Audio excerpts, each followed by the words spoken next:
엑스레이 화면에 작은 원이 다량 포착됩니다. 알약이란 의미. 화물을 뜯어보니 해외에선 흔히 유통되는 감기약이지만 마약 성분이 들어있는 약품입니다.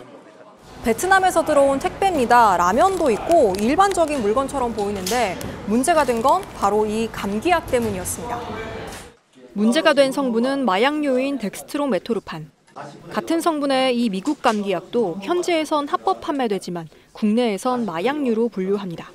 마약 성분이 함유가 돼 있는 약들이고요. 가족이 아프다니까 저희 약 효과가 좋아요라고 하고 보냈는데 한국에선 허용이 안 된 약품이니까.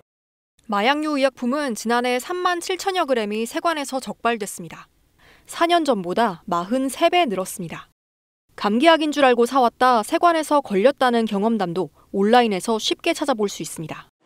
문제는 모르고 샀다고 해도 무조건 입건된다는 사실입니다. 상습성이 있다고 판단되면 마약 밀수 혐의로 처벌 대상입니다. 지금은 부지에 의해서 들고 들어오신 분들이 비율이 훨씬 높습니다. 정상관계 참작 사실은 될지 몰라도 그렇기 때문에 죄가 되지 않는다라고 할 수는 없는 것이거든요. 관세청은 해외 의약품을 살 땐 마약류 함유 여부를 확인하라고 권고하지만 꼭 필요한 의약품이 아니라면 아예 안 사는 게 더 현실적입니다. KBS 뉴스 김지숙입니다. 여행 화물을 뒤지니 숨겨진 외국산 의약품이 나옵니다. 해외 특송 화물에서도 해외 의약품을 찾아냅니다. 관세청이 이른바 대체 마약으로 적발한 의약품들입니다.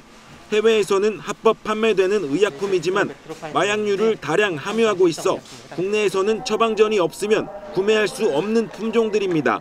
관세청은 마약류 성분이 포함된 감기약, 수면제, 다이어트약 등을 해외에서 들여오다 적발되는 사례가 크게 늘고 있다고 밝혔습니다.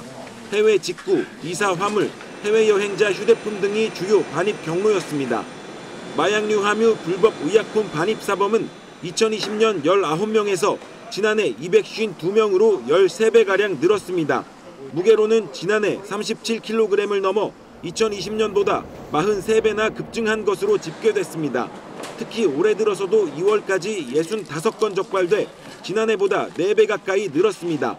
마약류인 걸 모르고 진통 효과가 좋다는 이유로 해외에서 구입하거나 마약 중독자가 대체 마약으로 악용하는 사례가 늘고 있다는 게 관세청 분석입니다. 마약류 성분 포함 의약품은 의료 목적으로 의사 처방전을 받아야 구입할 수 있습니다. 처방전 없이 해외에서 구입해 국내에 들여오면 마약류인지 몰랐더라도 처벌 대상이 됩니다. 관세청은 앞으로 이 같은 마약류 의약품 불법 반입을 막기 위해 정보 분석과 세관 검사를 강화하겠다고 밝혔습니다. KBS 뉴스 정재우입니다.